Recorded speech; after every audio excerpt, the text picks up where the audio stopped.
Bueno, hermanos, para esta cuarta conferencia tenemos un tema un poco más técnico. Esa era la palabra que no me salía antes. Técnico. Obviamente, como resalté el primer día, estas conferencias están diseñadas no para ser profundas en el sentido de cubrir muy ampliamente cada tema, sino entregar conceptos básicos, ¿cierto? Probablemente para hablar de la segunda venida de Cristo necesitaremos varias conferencias de este tipo que traten todos los pasajes más específicamente, pero espero que se haya podido cumplir el objetivo de tener una visión general y básica de lo que es la profecía bíblica y que nos ayude a entender lo que es la profecía bíblica.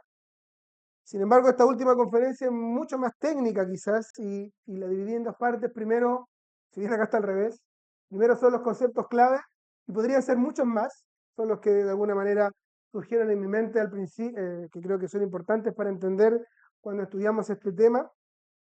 Y si algún día repetimos estas conferencias, probablemente se sumen más. Así que algunos conceptos clave, ¿cierto? Uno es el término paréntesis, ¿cierto? A veces usamos conceptos que, como dije anteriormente, no están literalmente en las escrituras, pero expresan una verdad que es clara en las escrituras. Al final de esta última conferencia hay un pequeño panorama, es bastante general como una línea de tiempo, y van a haber dos grandes paréntesis que se van a presentar allá, y para eso es importante entender qué es un paréntesis en el sentido profético. Un paréntesis es la suspensión o interrupción de algo, ¿cierto? Eso es lo que nos dice, lo que entendemos nosotros. En el sentido literario, gramatical, un paréntesis suspende lo que se viene diciendo para añadir un nuevo pensamiento. En términos de profecía bíblica, podemos diferenciar dos paréntesis, los cuales son importantes de tener en cuenta. Uno es el paréntesis terrenal y otro es el paréntesis celestial. El paréntesis terrenal es el que hablábamos el día de ayer con el tema de las dispensaciones. Es el paréntesis en el cual Dios ha entregado el gobierno a los gentiles. Eso comienza con la estatua de Daniel, cuando Dios ya no tiene más un gobierno en la tierra, ya no está él gobernando en el templo, sino que le ha entregado este gobierno a los gentiles, y ese paréntesis dura hasta cuando el Señor Jesús venga. Y luego está el paréntesis celestial, como bien entenderán al llamarse celestial, tiene que ver con la iglesia y es el periodo actual desde Pentecostés hasta el arrebatamiento de los santos. Otro término importante entender que a veces usamos es el término remanente. En pocas palabras, un remanente es parte de lo que queda de gano, ¿cierto? Por ejemplo, podríamos decir, que hablábamos en familia una vez, me preguntó Rubén qué significa remanente y estábamos almorzando y lo que primero se me vino a la cabeza dijo, mira, este poco de agua que queda en el vaso es el remanente, es lo que queda del agua que estaba en este vaso. Esto es una explicación bastante básica y simple.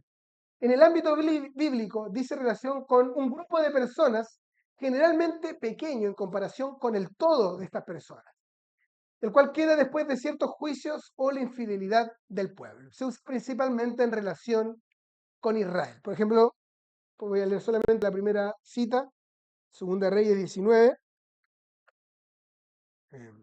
para ejemplificarlo. Versículo 4 dice: Tal vez el Señor tu Dios oirá todas las palabras de Rabsacés, a quien su señor el rey de Asiria ha enviado para injuriar al Dios vivo, y lo reprenderá por las palabras que el Señor tu Dios ha oído. Eleva pues una oración por el remanente que aún queda, ¿cierto? Son los pocos judíos que quedaban allí en medio de las circunstancias que Ezequías estaba viviendo cuando los asirios subieron contra ellos. Acá hay otros usos que también están acá. Podemos hablar de un remanente. En el Nuevo Testamento, por ejemplo, se habla de un remanente escogido por gracia en Romanos capítulo 9 o 10 o 11. Y estos son los judíos, aquellos que formaban parte del pueblo terrenal de Dios, pero que creyeron en el Señor Jesús como su Salvador. Forman parte de lo que quedó dentro del pueblo judío que realmente aceptó al Mesías. ¿Podemos hablar de un remanente también en la iglesia cristiana? Claro que sí, pero nunca debemos atribuirnos a nosotros el ser remanente como algo de jactancia, como que nosotros somos los fieles y el resto son los infieles.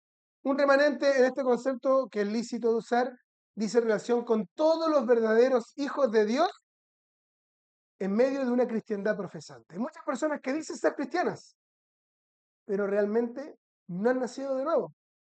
En medio de esta profesión cristiana, mezclada entre verdaderos y falsos, aquellos que son verdaderos hijos de Dios también conforman un remanente. Pero para el uso de la profecía bíblica, tiene que ver con un porcentaje del pueblo que queda en relación con el pueblo de Israel. Otra expresión que encontramos en Apocalipsis 17, la gran ramera o Babilonia la grande. Muy importante porque es lo que queda también de la profesión cristiana de hoy en día. Cuando la verdadera iglesia sea quitada de esta escena terrenal por medio del arrebatamiento, quedarán ciertamente acá aquellos que profesen ser cristianos. ¿Cierto? Acabamos de hablar del remanente cristiano y aquellos que profesan ser salvos, pero no lo son, cuando la verdadera iglesia sea llevada con Cristo, van a quedar acá personas que van a seguir insistiendo que son cristianos y quedarán acá. El conjunto de estos constituirá lo que conocemos como la falsa iglesia. Babilonia la Grande, Babel, confusión. Generalmente se asocia a la gran ramera Babilonia la Grande con la iglesia católico romana, porque vi su nacimiento en la iglesia de Tiatira, ¿cierto? Con aquella mujer Jezabel. Ese es el inicio de esto, cuyo desarrollo será al final de los tiempos, pero debemos sumar en esto a toda la profesión cristiana, ¿cierto? No solamente a aquella falsa iglesia. Luego tenemos el término bestias, que también está mucho en Apocalipsis. Y hay dos bestias que se mencionan en Apocalipsis, que es importante separar porque generalmente se confunde. Y dice claramente, creo que es Apocalipsis 12, sí, Apocalipsis 13, perdón, la bestia que sale del mar. La bestia que sale del mar es la cabeza del imperio romano revivido, ¿cierto? Occidente, del cual profetizó Daniel y Juan en Apocalipsis. Recibirá todo su poder de parte de Satanás. Esto está en Apocalipsis 13:2.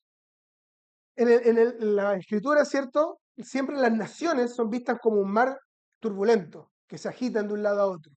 Por lo tanto, esta bestia sale del mar porque surge de entre las naciones de este imperio revivido que hoy en día, si bien no vemos su plenitud, pero claramente son los países de Occidente.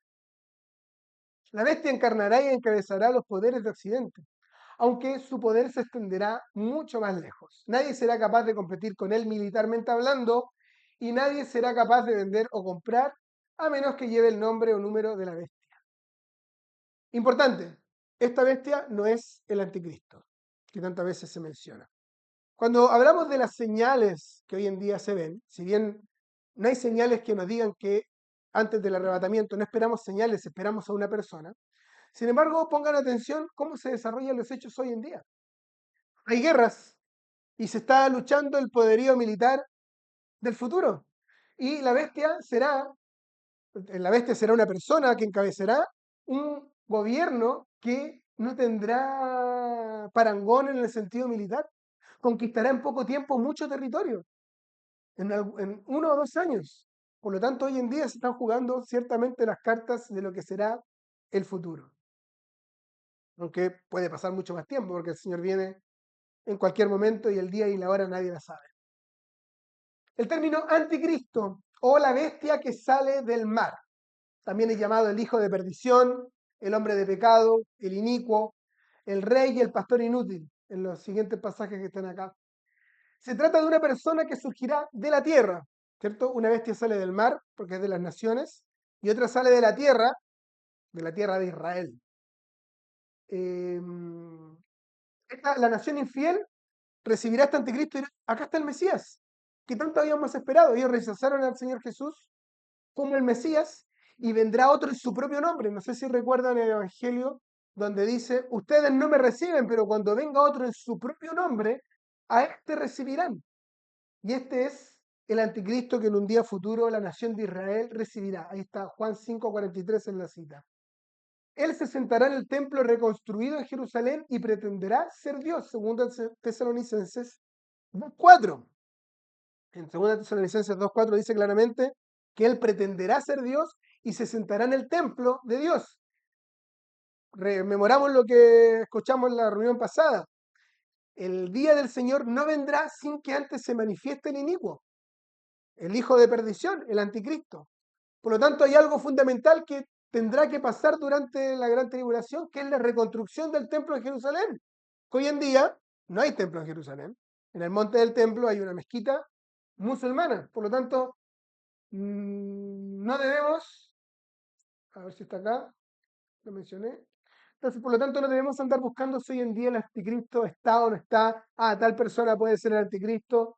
No tiene sentido porque no se manifestará hasta un día futuro cuando hay un templo donde él se pueda sentar tomando el lugar de Dios. También se usa el término, en Primera de Juan, allí los falsos profetas son llamados anticristos, justamente por esto último, porque son personas que tienen el espíritu del anticristo, porque niegan a Dios y ocupan el lugar de Dios. ¿Sí? El anticristo también utilizará grandes señales y prodigios para engañar al mundo y generar que los hombres adoren a la imagen de la otra bestia, la romana. En aquellos tiempos vemos que habrá una falsa trinidad o triada del mal compuesta por el falso profeta, el anticristo, el jefe político romano, la bestia que sube del mar, y Satanás, el dragón. Esta será una mala imitación de la deidad, de la Trinidad, que Satanás formará en aquellos días. Otro término que hemos usado bastante, la gran tribulación. La gran tribulación es el periodo de 7 años entre el arrebatamiento de la iglesia y la aparición de Cristo en gloria. Estrictamente hablando, gran tribulación en realidad es solo la segunda parte de estos 7 años. Pero generalmente, de forma general, hablamos de todo este periodo como la gran tribulación. Podríamos decir que los 7 años son la tribulación y los últimos 3 años y medio la gran tribulación. Durante este periodo, la ira de Dios se derramará sobre la tierra en etapas sucesivas. Es lo que vemos en Apocalipsis. Primero se liberan los sellos. En el último sello se liberan las trompetas.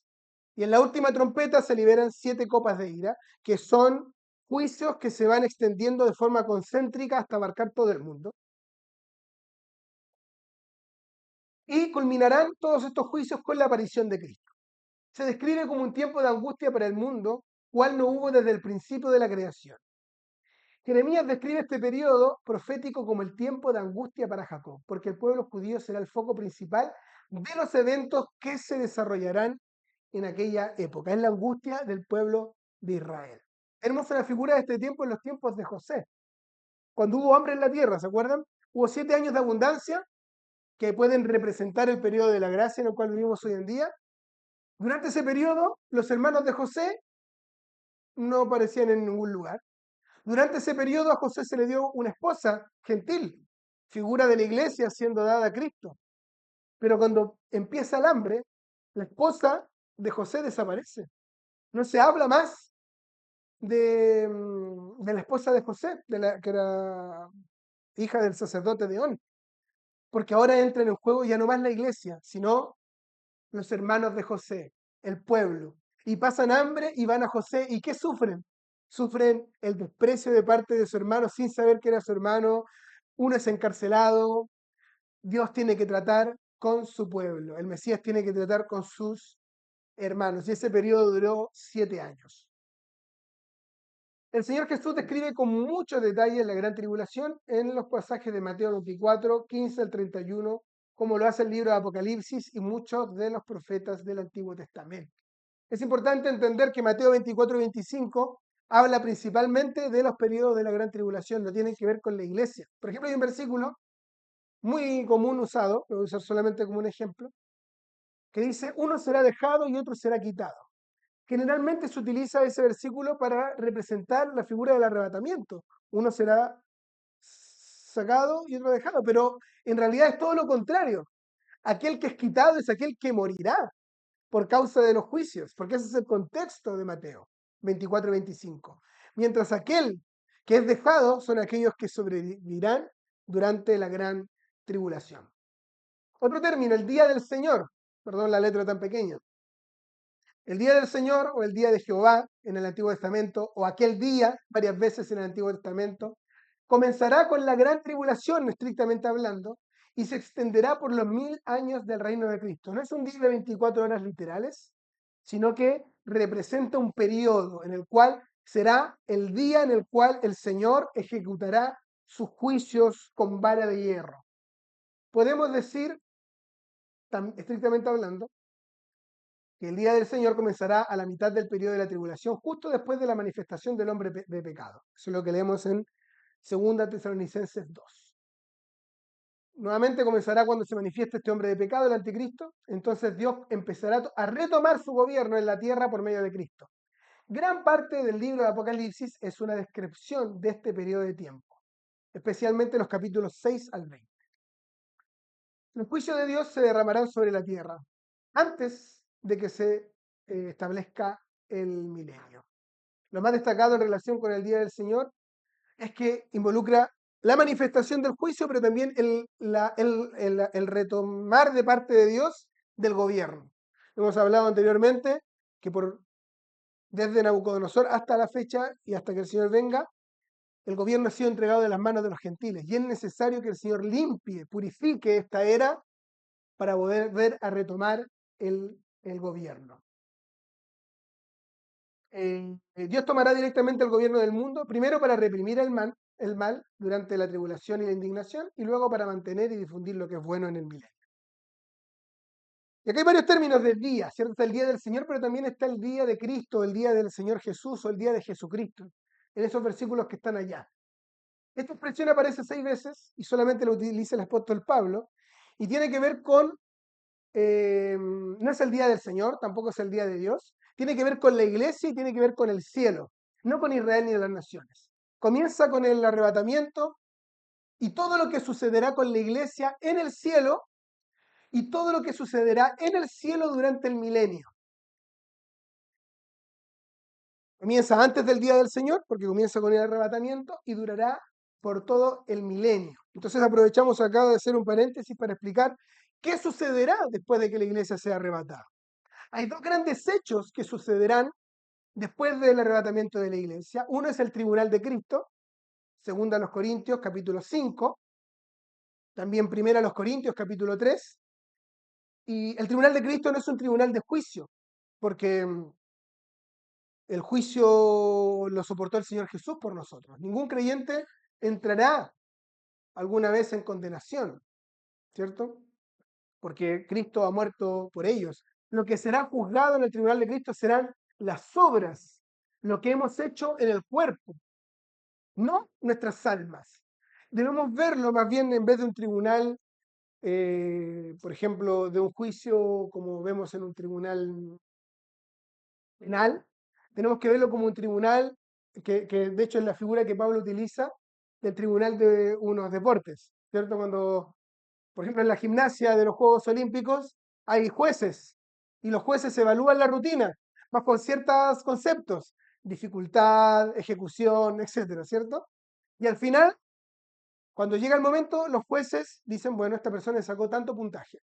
Y al final, en un periodo posterior, se dan las medallas a aquellos que obtuvieron el mejor puntaje.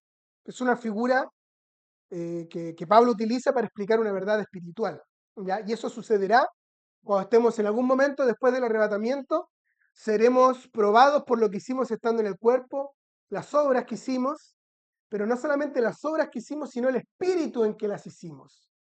Si lo hicimos para nosotros mismos, será heno, madera y hojarasca, el fuego lo probará y no quedará nada. Pero aquellas obras que fueron hechas para el Señor, el oro, la plata, las piedras preciosas, serán probadas por el fuego y el fuego las hará más preciosas todavía. Y cuando llegue el momento de la manifestación del Señor Jesús, recibiremos las recompensas de lo que sucederá en el tribunal de Cristo.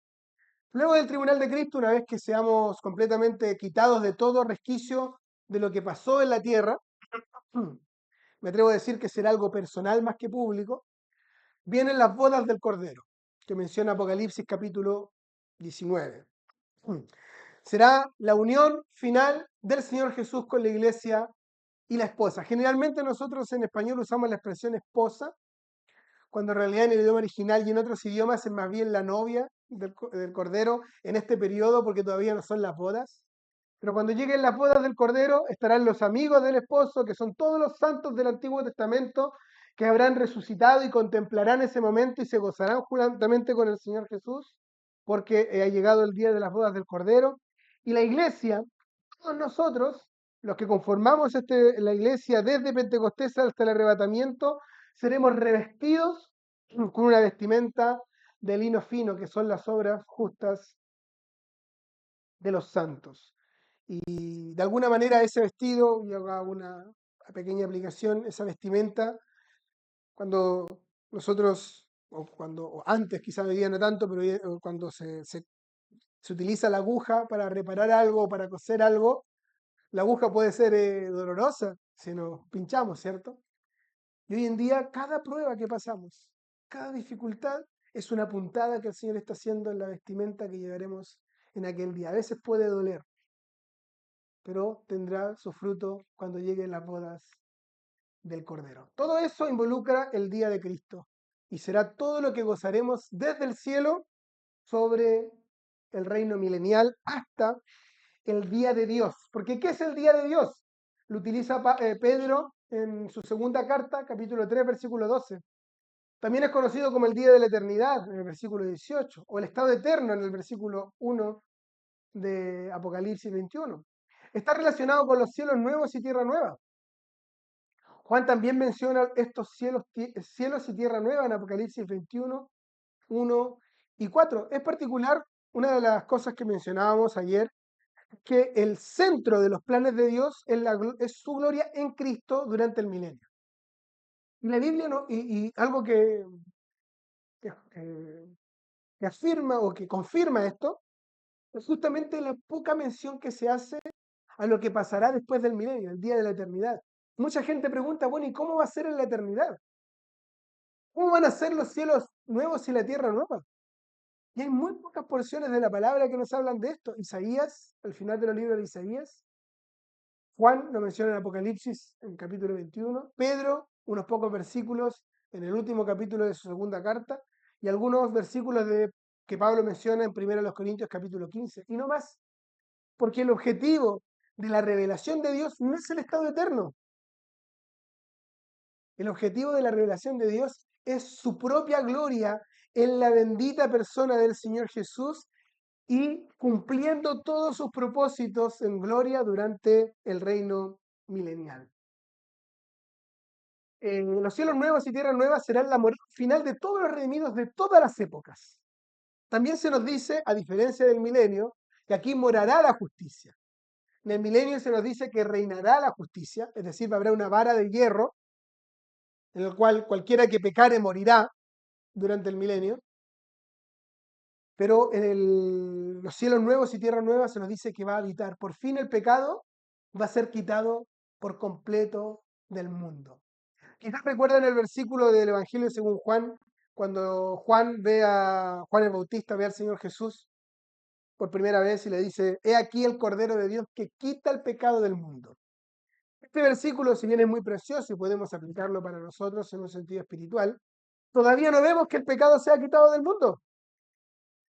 Bastará todo el milenio, bastará el proceso de su reino justo, incluso al final del milenio habrá rebelión, pero finalmente ese mismo Cordero quitará para siempre el pecado de la esfera de este mundo. Y Dios finalmente habitará y será todo en todos, por eso es llamado ya no el día de Dios.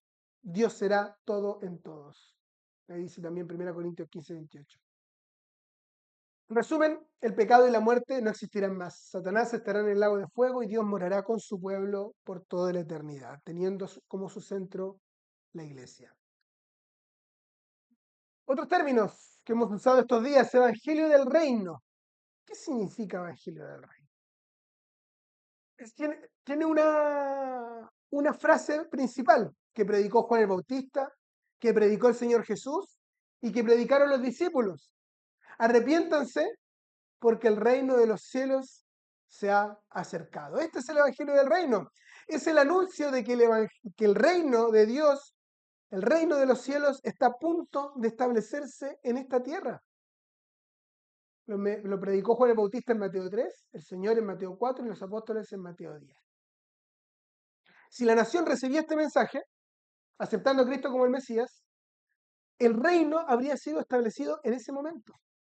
Ahora, los planes de Dios, y podemos decir juntamente con el apóstol Pablo en el capítulo 11, cuán inescrutables son sus caminos y sus sendas, porque Él permitió que el Mesías fuese rechazado para que nosotros ahora recibamos esa gracia abundante y formemos parte de los planes de Dios. Esta predicación se ha pospuesto. Como el Mesías fue rechazado, era simple, vuelvo a repetir. Arrepiéntanse porque el reino de los cielos se ha acercado. ¿Por qué estaba cerca el reino de los cielos? ¿Qué significa, no sé si, qué significa el reino de los cielos? El reino de los cielos significa los cielos gobernando sobre la tierra. No, simplemente eso. Y este reino se había acercado, ¿por qué? Primero Juan el Bautista lo predicó porque él era el precursor del rey. Después el Señor Jesús lo predicó porque ahora él estaba allí. Si ellos lo aceptaban, el reino de los cielos se iba a ejercer.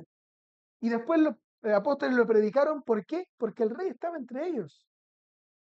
Pero fue rechazado. Pero se retomará en un día futuro, durante la gran tribulación, y será predicado por el remanente fiel de los judíos. Sin embargo, tendrá un alcance mucho más amplio del que fue en los evangelios, pues alcanzará a todo el mundo, bendiciendo también a las naciones gentiles. Pasamos a la segunda parte, perdón, en letra pequeñita, de los eventos futuros, haciendo una pequeña línea de tiempo de las cosas que irán pasando. Y acá, perdonen si leo en demasía. Lo primero que tiene que pasar es el resurgimiento de un poder occidental como el Imperio Romano. Tiene que ser la estatua de Daniel, comienza con Nabucodonosor, la cabeza de oro, sigue por los brazos y pechos de plata, el Imperio Medo-Persa, continúa con su vientre y sus muslos de bronce, que es el Imperio griego, y termina con las piernas de hierro, pero termina con los pies de hierro mezclado con barro cocido. Demuestra la inestabilidad de este gobierno. El hierro es duro, pero el barro cocido fácilmente es roto. Y dice Daniel que, o dice Nabucodonosor, y Daniel lo interpreta, que ve una piedra cortada no con mano, que es el Señor Jesús, que derribará este gobierno de los gentiles. Pero para eso, hoy en día, como vivimos en un periodo de paréntesis celestial, esto se ha pausado en cierto sentido. Si bien vemos que Occidente está en acción, es cosa de ver todo el poderío militar que tiene la OTAN, por ejemplo, pero todavía no son, en estricto rigor, el resurgimiento de este poder occidental. La gran ramera, por eso creo que era importante ver primero los conceptos clave para que ahora, si lo entendieron, qué significa. La gran ramera estará controlando a este poder durante el periodo inicial de la tribulación. Podemos leer en Apocalipsis para clarificar esto.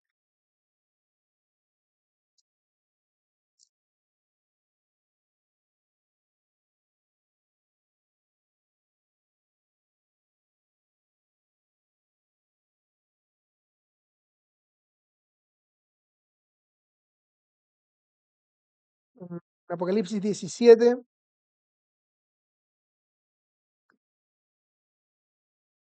versículo 3, dice: entonces me llevó en el espíritu a un desierto.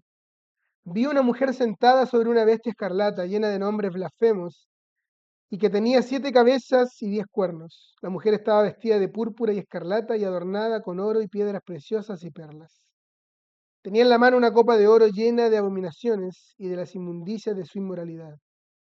Sobre su frente había un nombre escrito, un misterio: Babilonia la Grande, la madre de las rameras y de las abominaciones de la tierra. Vi a la mujer ebria de la sangre de los santos y de la sangre de los testigos de Jesús. Al verla me asombré grandemente. Y el ángel me dijo: ¿por qué te has asombrado? Yo te diré el misterio de la mujer y de la bestia que la lleva, la que tiene las 7 cabezas y los 10 cuernos. La bestia que viste era y ya no existe, y está para subir del abismo e ir a la destrucción. Y los moradores de la tierra, cuyos nombres no se han escrito en el libro de la vida desde la fundación del mundo, se asombrarán al ver la bestia que era y ya no existe, pero que vendrá. Aquí está la mente que tiene sabiduría, etcétera, etcétera. ¿ya? La gran ramera es vista montando a la bestia, esta bestia que sale del mar. Ahora, esta bestia que sale del mar parte como algo, como un poder militar, pero después se corrompe hasta el punto que después es vista como saliendo del abismo. Y la gran ramera está montada sobre ella. ¿Qué quiere decir? Que la gran ramera, que como dijimos anteriormente, es la profesión cristiana, la cristiandad que quedará cuando la iglesia sea sacada, va a estar montada sobre el poder occidental, gobernando sobre el poder occidental. Eso es lo que dice. Y nuevamente, ¿qué es lo que vemos hoy en día? Solamente para ver ciertas,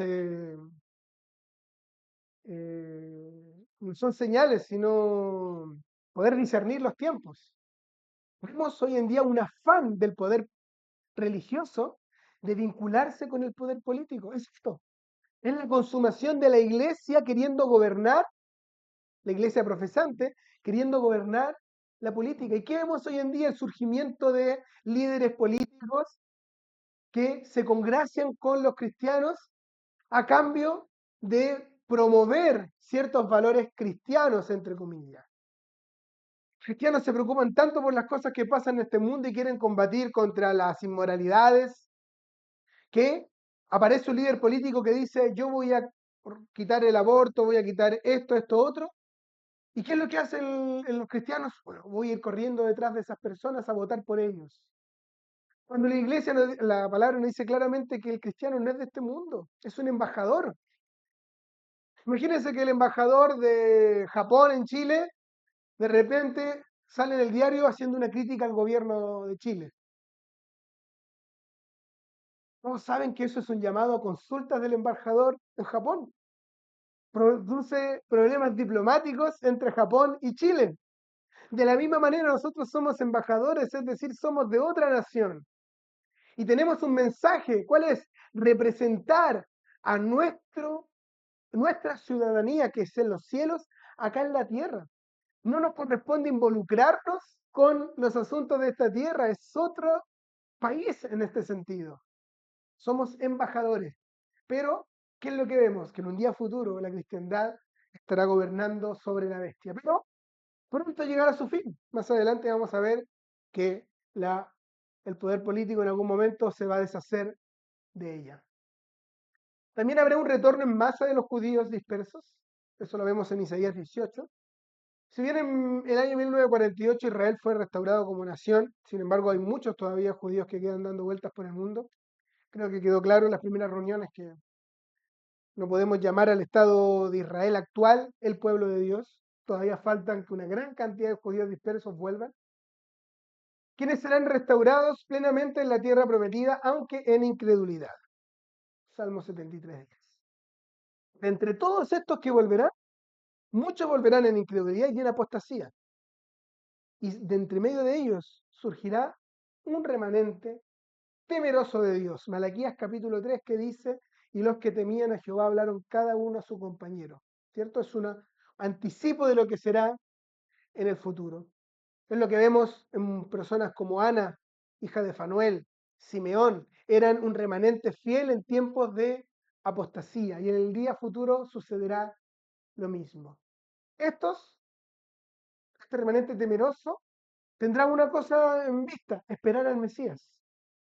Y no recibirán, más adelante vamos a ver, no recibirán al anticristo como Mesías, porque serán instruidos por algunos sabios entre ellos. En Daniel 11:33 podemos leer, mm,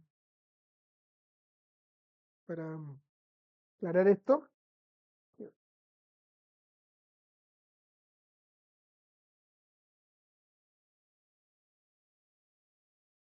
los entendidos entre el pueblo instruirán a muchos. Sin embargo, durante muchos días caerán a espada y a fuego en cautiverio y despojo. Entonces, habrá algunos entre el pueblo entendidos que comenzarán a, probablemente tomarán las mismas Biblias que nosotros dejaremos acá y podrán escudriñar las verdades acerca del regreso del Mesías y instruirán al pueblo. Se retoma la predicación del Evangelio del Reino, a tal punto que al final de la gran tribulación este habrá sido predicado en todo el mundo. Muchos creerán, salvo aquellos que rechazaron consciente y voluntariamente el Evangelio de la Gracia que es predicado hoy en día. No es la segunda oportunidad, esto es importante de señalar. Aquellos que rechazaron hoy el Evangelio de la Gracia no tienen una segunda oportunidad, ya lo rechazaron. Y de hecho la palabra nos dice en 2 Tesalonicenses 2 que Dios enviará un espíritu de mentira para que crean a la mentira. Sin embargo, todos aquellos que nacerán durante ese periodo, o los niños bajo edad de responsabilidad que entrarán en ese periodo, o aquellos que nunca escucharon el Evangelio de la gracia, escucharán el Evangelio del Reino, que como hemos visto anteriormente es el anuncio de que el reino de Dios se está acercando. El Israel apóstata, los muchos que dice Daniel 9:27, harán un pacto con la bestia, la cabeza del imperio romano revivido, del poder occidental, con el propósito de protegerse de las naciones árabes a su alrededor. Esto no es algo nuevo en la nación de Israel. Lo hicieron muchos reyes, los últimos reyes antes de la cautividad, hubo muchos reyes que hicieron pactos con el asirio, por ejemplo. Acaz, incluso Ezequías por un tiempo. Y en un día futuro sucederá lo mismo. Y de alguna manera es lo que Israel hace hasta el día de hoy, la nación en incredulidad que está hoy en día ahí. ¿Por qué? Las naciones árabes a su alrededor querrán atacarlos, confiando en el poderío militar de eh, Occidente. Nuevamente, la profecía, si bien no tiene cumplimiento ahora, sino en un día futuro, pero vemos hoy en día lo que sucede con Israel, con la guerra que está sucediendo con Palestina, y todos sus recursos armamentistas los reciben de Estados Unidos y de países de Occidente, y no será diferente en un día futuro. Y hasta el día de hoy las naciones árabes siguen odiando a Israel. La palabra de Dios es impresionante cómo se confirma que vive y permanece para siempre. El remanente fiel, es decir, este remanente temeroso de Dios, se negará, a entrar en este pacto. Los 3 primeros años y medio de tribulación darán comienzo al principio de dolores mencionado en Mateo 24:4.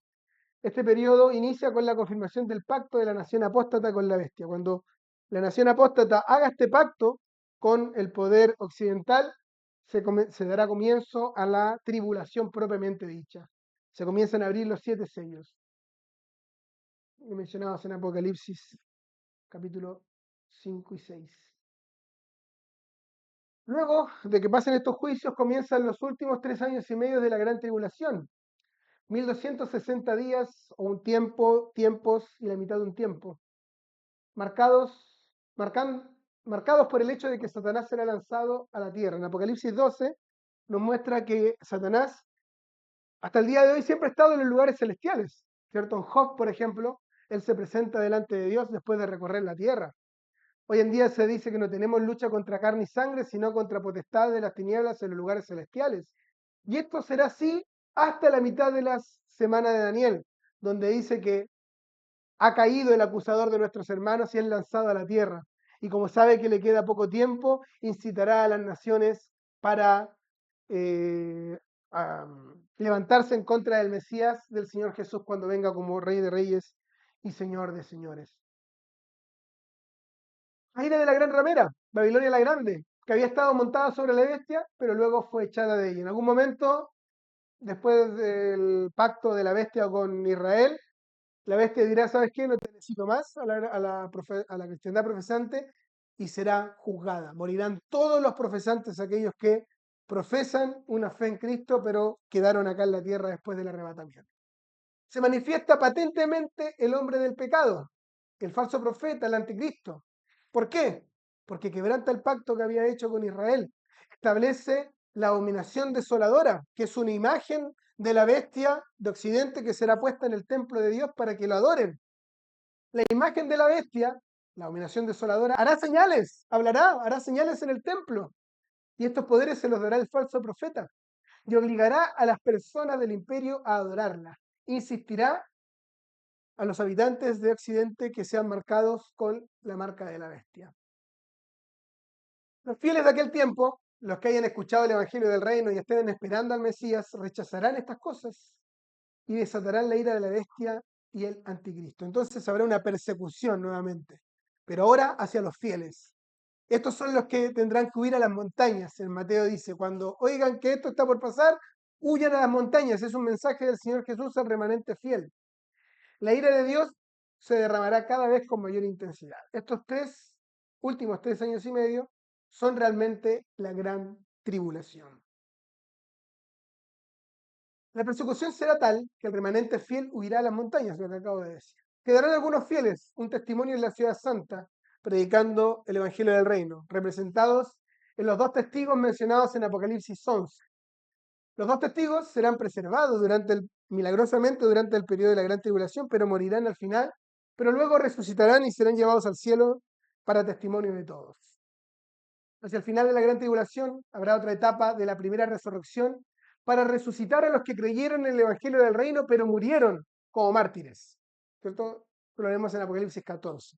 A ver, todos aquellos que creyeron en el Evangelio del Reino durante ese periodo y murieron, serán resucitados, no forman parte de la iglesia, forman parte del mismo grupo con los creyentes del Antiguo Testamento.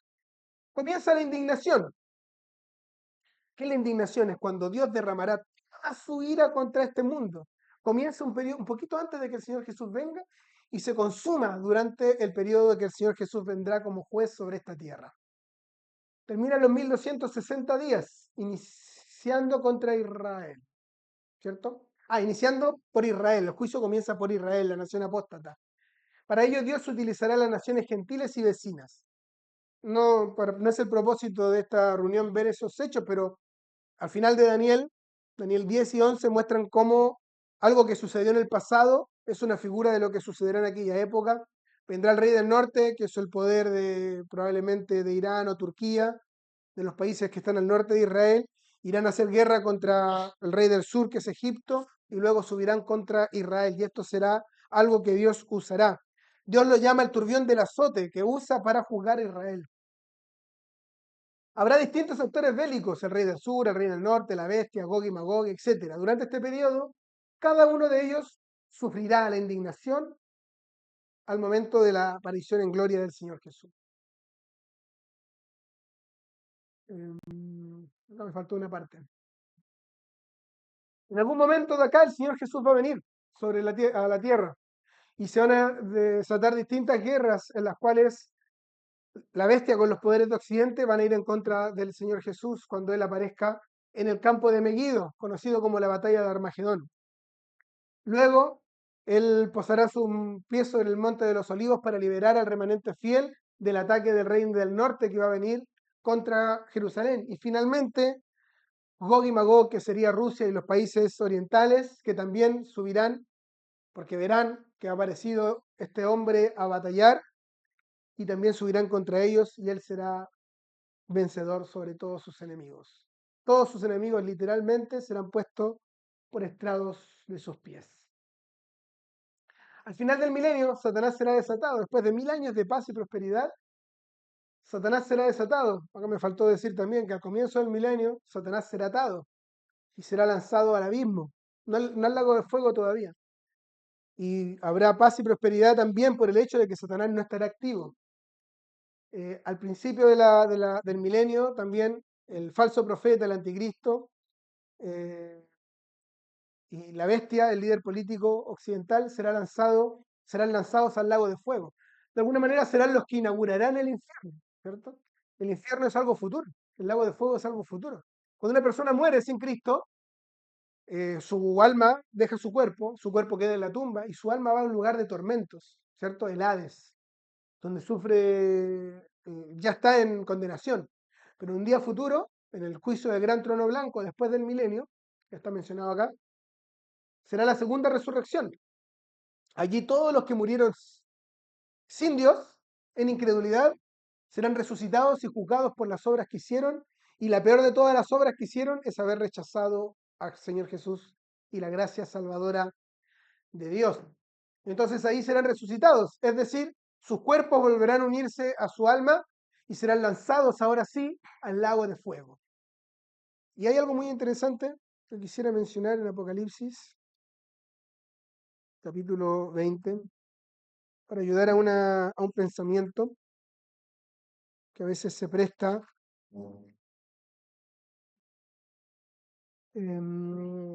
Apocalipsis capítulo 20.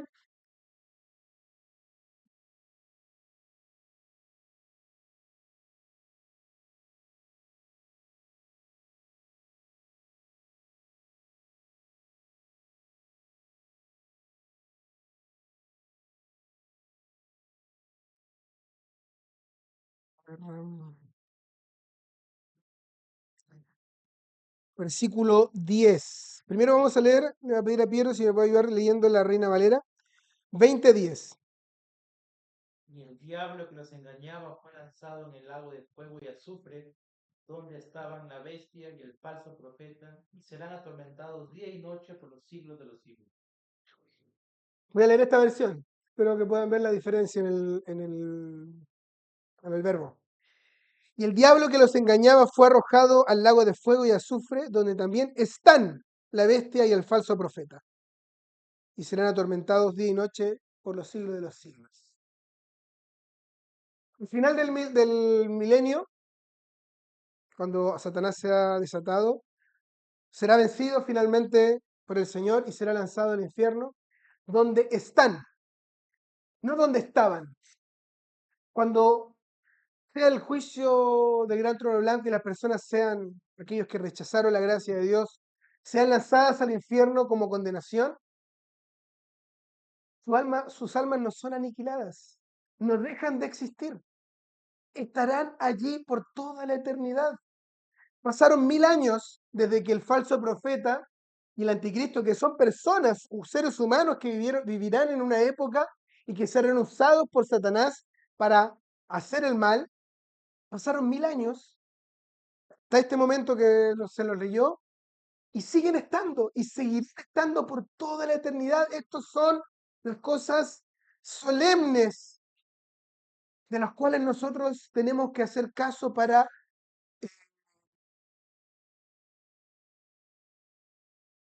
proclamar el Evangelio y advertir a las almas del infierno.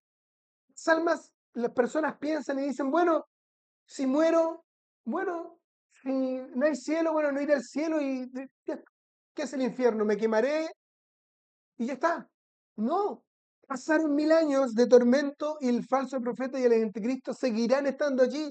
Y todas las almas que mueren sin haber recibido la gracia de Dios serán juzgadas por toda la eternidad, por los siglos de los siglos, de los siglos, de los siglos, de los siglos, de los siglos, y por toda la eternidad. Y eso es nosotros tenemos el mensaje de la gracia para poder transmitir a los hombres que se arrepientan. No debemos caer en la falsa enseñanza que cree que el alma es aniquilada en algún momento y no existe más. Este versículo es una confirmación, una buena traducción. Lamentablemente la Reina Valera tiene ciertas cosas justamente influenciadas por una denominación cristiana cuyo objetivo es justamente dar a entender que el alma es aniquilada. Finalmente, dice que el gran trono blanco es puesto y el cielo, la tierra y el mar huyen delante del gran trono blanco. En el lenguaje de segunda de Pedro, el cielo y la tierra que existen ahora serán disueltos por el fuego. Y luego Dios establecerá cielos nuevos y tierra nueva. Ya no hay mar. El mar se para. En los cielos nuevos y tierra nueva no he visto un mar. Hay perfecta unidad en Dios. El estado eterno. Dios morando en justicia con los hombres redimidos por toda la eternidad. Bueno, ya con una pequeña línea temporal, muy sencilla creo porque hay mucha información que está faltando, pero que puede ayudarnos a entender el panorama general.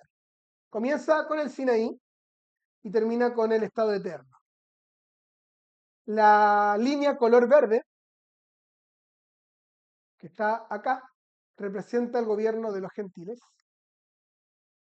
La línea roja representa los tratos de Dios con Israel. Comienza en Sinaí y esos tratos continúan. Los tratos continúan durante el gobierno de los gentiles. No se interrumpen porque Dios siguió tratando con su pueblo. Pero no hay un gobierno en su pueblo, pero sigue tratando con su pueblo. Porque sigue enviando profetas, Ageo, Zacarías. Y de hecho el Mesías vino a su pueblo. Esta línea azul, que no se nota mucho acá obviamente, azul marino, azul oscuro, es el gobierno dado a Israel. Se interrumpe acá, en este paréntesis, y se retoma después de este paréntesis. Acá yo alargué y se me pasó la línea, debería estar un poco más acá. Se resume el gobierno en Israel con la venida del Señor Jesús. Esta línea verde que está acá, en realidad debería ser de otro color, representa el gobierno de los cielos y la tierra unidos bajo la jefatura de Cristo en el milenio. El paréntesis negro representa el paréntesis terrenal. Se abre acá en algún momento cuando la gloria de Jehová deja el templo en Ezequiel y el gobierno es transferido a Nabucodonosor y de ahí en adelante a las naciones hasta el día de hoy. Y se cierra este paréntesis cuando Cristo venga. O en realidad, un poquito, algunos días después de que Cristo venga, después de la indignación, y Él establezca finalmente su reino justo. El paréntesis rojo que está acá representa el paréntesis celestial, que es el tiempo actual de la iglesia. Como pueden ver, el gobierno de los gentiles continúa desde acá y continuará hasta el fin de la gran tribulación. Cuando esta estatua de Daniel sea tumbada por la piedra cortada no con mano, que es el Señor Jesús. Estos cuadros rojos acá representan la ira venidera, la tribulación y la gran tribulación, y este pequeño periodo que está acá de 75 días es el periodo conocido como la indignación. Unos pocos días antes que el Señor Jesús venga, donde se desatarán juicios contra las naciones, y especialmente partiendo por Israel, de mano del asirio, del rey del norte, etcétera, etcétera. Y en un momento vendrá el Señor acá, en esta línea que está acá, y limpiará su era. Hay un versículo en Isaías: ¿quién es este que viene desde Bosra con sus vestimentas en sangre? Esas vestimentas no están sangrando por el sacrificio de Cristo. Esa sangre es la sangre de haber pisoteado a sus enemigos. Cristo juzgando a sus enemigos durante el periodo conocido como la indignación.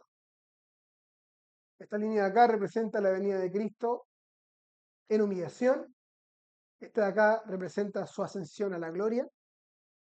Y aquí hay algunos términos que ya vimos anteriormente, pero que podemos ver claramente. El día del Señor comienza acá a la mitad de la semana, cuando se manifiesta el hombre de pecado, y dura durante todo el periodo del milenio. Representa los juicios de Dios en la tierra.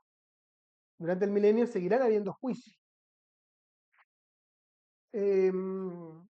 Después, el día de Jesucristo, el día de Cristo o el día del Señor Jesús, es la parte celestial, y comienza con el arrebatamiento, abarca el tribunal de Cristo, de las bodas del Cordero y todo el reino celestial durante el periodo del milenio. Esta pequeña montaña que está acá representa el testimonio responsable de la iglesia. La iglesia es dejada acá como un testimonio responsable de las 7 iglesias. Durante todo este periodo el reino es visto en una fase misteriosa. Mateo 13 en adelante, ¿cierto? ¿Por qué de forma misteriosa? Porque el rey ha sido rechazado, no está reinando acá en la tierra, está en el cielo esperando que sus enemigos sean puestos por estrado de sus pies, y hay mezclas, ¿cierto? En este reino en misterio, la cizaña es sembrada junto con el trigo, hay levadura mezclada entre la masa, etcétera, etcétera. Pero luego de la venida del Señor Jesús vendrá el reino en su manifestación, será manifestado finalmente. Y luego de los 1000 años viene el estado eterno, el día de Dios, cuando Dios sea todo en todos y moremos con Él por toda la eternidad. Y eso, hermanos, ha sido hasta ahora esta, creo, humilde presentación acerca de los conceptos básicos, y creo que eso es lo importante, que nos quedemos con lo básico, lo esencial. Quizás esto última es un poco más densa, más pesada, porque es un panorama de las cosas y muchas cosas que uno no puede entender. Por eso creo que es más importante la primera parte de los conceptos clave, entender qué es el día del Señor, el día de Cristo, lo que es la gran tribulación, lo que es la gran ramera, lo que es el anticristo, separar las dos bestias, entender esto. ¿Y por qué queremos saber esto? Nos preguntamos. Lo vimos el primer día. Si bien no tiene que ver con nosotros, pero Dios ha querido comunicarnos lo que va a pasar con este mundo como una antorcha que alumbra el lugar oscuro. Si a nosotros nos interesa entrometernos en la política, por ejemplo, lanzamos la antorcha de la profecía y ¿qué vemos? Vemos que Una bestia se levantará de poder político que se levantará contra Cristo y no querremos meternos en eso. Entonces, la iglesia profesante, ¿y qué vemos? Al final de los tiempos, una gran ramera. No, Israel, etcétera, donde miremos. Todo eso, si bien no nos habla a nosotros, nos muestra la manifestación del conocimiento de Dios y nuestros caminos presentes pueden ser moldeados por la verdad futura. Que sea entonces así para cada uno de nosotros.